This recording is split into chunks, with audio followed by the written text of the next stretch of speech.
جی میں اس وقت چمن میں موجود ہوں. چمن میں آج 55ویں روز سے جو کہ احتجاجی دھرنا ہے وہ جاری ہے.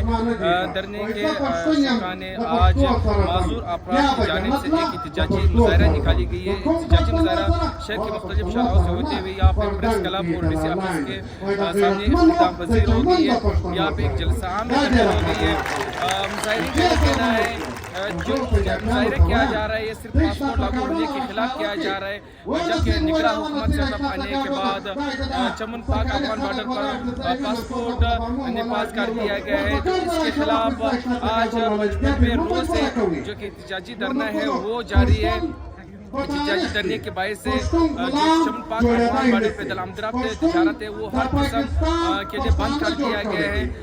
جبکہ اس کے علاوہ اگر بات کی جائے اس سے پہلے جو کہ باڑ لگ رہے تھے اس سے پہلے جبکہ یہاں پہ ہمارے جو قبائلی عوام ہے مظاہرین کا کہنا ہے کہ ہمارا یہ وعدے کی گئی ہے کہ باڑ کے ساتھ 5 مین گیٹ بھی دیا جائے گا جس سے قبائل کے اپنی زمین آنے جانے کے لیے اجازت دیا جائے گا.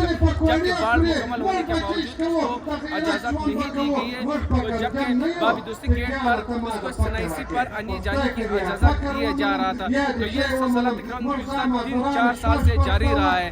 تو نگراں حکومت کے بعد جبکہ چمن اور دیگر قبائل کے لیے مکمل طور پر سرحد پر جو پاسپورٹ ہے وہ نفاذ کر دیا گیا. نفاذ کے خلاف چمن پاک افغان بارڈر 55ویں روز سے جو احتجاجی دھرنا جاری ہے جس کی وجہ سے آل پارٹیز انجمن تاجران اور دیگر عوام ہیں وہ یک زبان ہو کر احتجاج کیا جا رہا ہے. وہی پاسپورٹ نفاذ کو مسرت کر رہے ہیں. اس کو کہنا ہے کہ پرانی طرز کی طرح اس کو آنے جانے کی اجازت دیا جائے. جبکہ دھرنے کے باعث سے افغان بارڈر گزشتہ 20 دن سے ہر قسم تجارت پیدل آمد کے لیے بند ہے. جی